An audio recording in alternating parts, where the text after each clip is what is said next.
एक दिन लोकेश ने भूत से पूछा, तुम भूत कैसे बन गए? मुझे कुछ लोगों ने मार दिया था। जब तक उनसे बदला नहीं लूंगा मैं भूत ही बना रहूंगा। लेकिन क्यों मारा था तुम्हें? मैं फसल बेचकर पैसे लेकर गांव आ रहा था, तभी 4 लोगों ने मेरे पैसे छीन लिए और मुझे मार दिया। ये सुनकर लोकेश को बहुत दुख होता है। तुम उनको माफ कर दो, तुम्हें मुक्ति मिल जाएगी। लड़के, तुझसे बात कर लेता हूँ, तू कुछ भी बोल रहा है। चल भाग यहाँ से, नहीं तो अगली बार जंगल में घुसने नहीं दूंगा। हमारे मास्टर जी कहते हैं, कोई तुम्हारे साथ बुरा करे और तुम भी बदला लेने के लिए उसके साथ बुरा करो तो तुम्हारे में और उसमें क्या फर्क रह जाएगा। मेरी बात मानो, उन्हें माफ कर दो और सब भूल जाओ। भूत कुछ नहीं बोलता और वहां से चला जाता है। कुछ ही दिनों में लोकेश की परीक्षा आने वाली होती है। लोकेश की परीक्षा से पहले कुछ दिन की छुट्टी पड़ जाती है। वो घर पर ही रहकर पढ़ाई कर रहा था। उसके पिता खेत पर गए हुए थे, तभी उसे भूत की आवाज सुनाई देती है।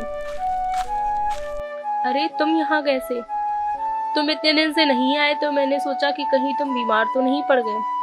नहीं, वो तो मेरी परीक्षा आने वाली है, इसलिए स्कूल की छुट्टी पड़ गई है। तुम जंगल में बैठकर भी तो पढ़ सकते हो, रोज वहीं आ जाया करो, मेरा मन नहीं लगता। लोकेश भूत की बात मानकर उसके पीछे पीछे जंगल में चल देता है और वहां पेड़ के नीचे बैठकर पढ़ने लगता है।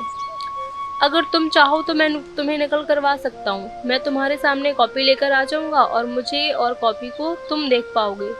तुम देखकर पेपर दे देना। नहीं, ये गलत होगा। मुझे अपनी क्षमता से पेपर देने चाहिए। नकल करके मैं कभी बड़ा आदमी नहीं बन सकता। मुझे माफ कर दो, मैं तुम्हारी मदद करना चाहता था। अगर तुम मदद करना चाहते हो तो सुनो, उन लोगों को माफ कर दो और मुक्त हो जाओ। भूत वहां से चला जाता है।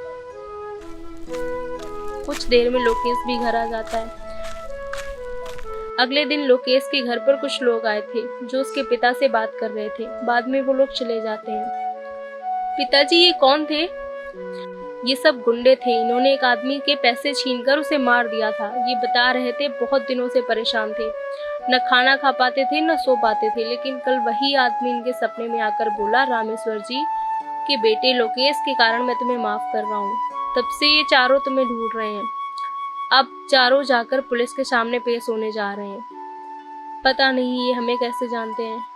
लोकेश अपने पिता को सारी बात बताता है, जिसे सुनकर उसके पिता पहले तो डर जाते हैं, लेकिन जब वे शांति से सारी बात सोचते हैं तो लोकेश को जंगल में लेकर पहुंच जाते हैं। लोकेश भूत को आवाज देने लगता है, लेकिन वहां कोई नहीं आता।